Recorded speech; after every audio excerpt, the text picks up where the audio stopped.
Assalamualaikum warahmatullahi wabarakatuh. Waalaikumsalam. Perkenalkan, nama saya Ahmad Adirsyah. Teman-teman, saya dari Universitas Lamangkurat. Oke, sebelum kita masuk ke pembelajaran, ini saya presensi dulu ya. Ada sekitar 5 orang pada pembelajaran kali ini. Yang pertama, Ahmad Jaki. Apakah ada Ahmad Jaki? Silahkan nyalakan mikrofonnya. Ada Kak di Oh sini. ya, ada. Yang kedua ada Muhammad Ali. Apakah ada Muhammad Ali? Ada Kak. Ada. Ketiga ada Akbar. Ada. Keempat Atik. Ada Atik? Hadir, Oh, Kak. ada. Yang kelima Sandi. Ya, jadi sebelum kita mulai belajar, saya mau tanya kabar kalian dulu nih. Gimana kabarnya nih teman-teman? Alhamdulillah baik. Oh, alhamdulillah, Alhamdulillah baik. Ya, sebelum kita mulai, kita hari ini kan belajar dulu dengan model direct interaction dan cooperative learning. Jadi nanti akan ada paparan materi dari seorang pemateri yang mudah-mudahan kita bisa simak dan kita bisa ambil ya ilmunya. Tanpa basa-basi lagi, yuk kita sama-sama simak videonya. Assalamualaikum warahmatullahi wabarakatuh. Perkenalkan, nama saya Ahmad Adirsyah. Di sini saya adalah seorang pemateri. Apakah kalian atau teman-teman sekalian pernah merasakan fenomena seperti ini? Atau fenomena seperti ini? Nah, fenomena-fenomena inilah yang sering terjadi pada kehidupan kita sehari-hari.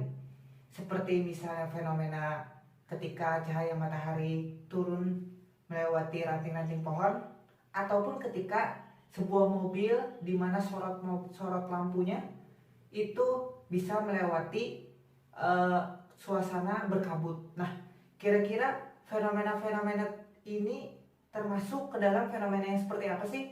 Nah, maka dari itu pada kesempatan kali ini kita akan menjelaskan proses yang namanya efek Tyndall dan hubungannya dengan fenomena-fenomena tadi. Mau tahu kelanjutannya? Mari kita. Hai, halo. Jadi sebelum kita mengenal yang namanya efek Tyndall, kita harus tahu dulu 3 komponen zat. Ada larutan, suspensi, dan koloid. Nah, larutan adalah campuran homogen. Campuran homogen artinya antara zat pelarut dan zat terlarutnya sudah tidak dapat dibedakan lagi. Salah satu contohnya adalah air dengan sirup. Itu sudah tidak bisa dibedakan lagi mana zat terlarut dan pelarutnya. Yang kedua adalah suspensi. Suspensi adalah campuran heterogen. Campuran heterogen itu artinya antara zat pelarut dan zat terlarutnya masih bisa dilihat lagi mana penyusunnya. Salah satu contohnya adalah air dengan tanah.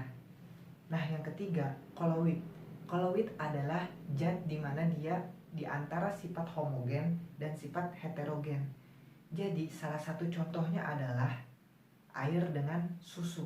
Jadi, secara zat terlarut dan pelarutnya bisa dilihat secara mikroskopis bentuk-bentuknya. Tetapi antara zat dan pelarut dan terlarutnya sudah tidak bisa dibedakan lagi.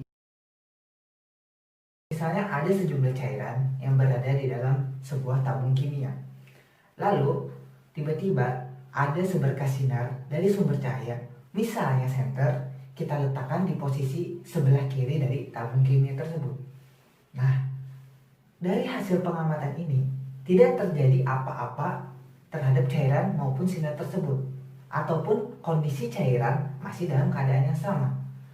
Akan tetapi ketika kita letakkan sebuah layar di sebelah kanan dari tabung kimia, terlihat sejumlah atau seberkas sinar yang berbentuk lingkaran pada layar.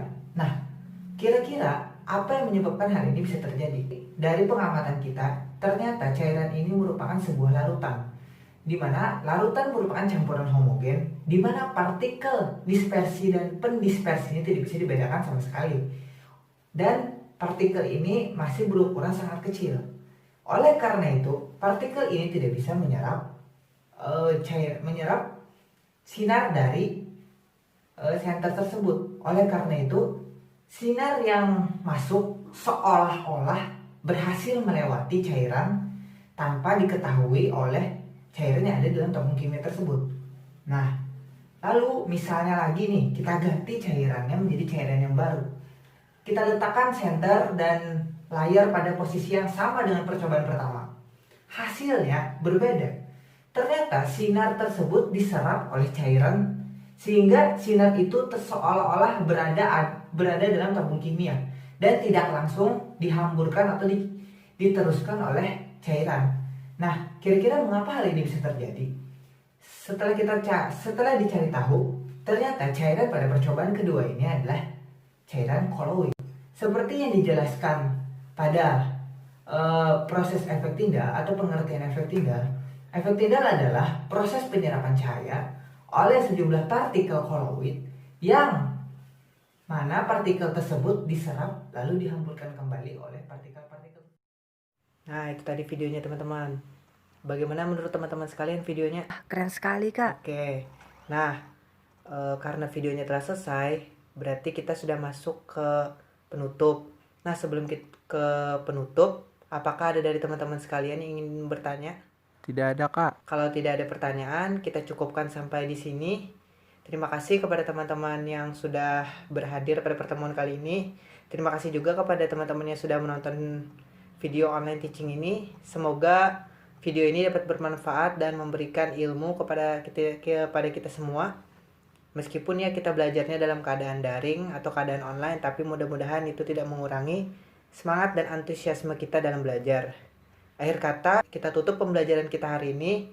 Sebelum kita tutup, jangan lupa subscribe channel FKIP Universitas Jember. Dan jangan lupa like video ini dan bagikan ke teman-teman sekalian. Terima kasih atas perhatiannya. Wabillahi taufiq wal hidayah. Wassalamualaikum warahmatullahi wabarakatuh. Dadah.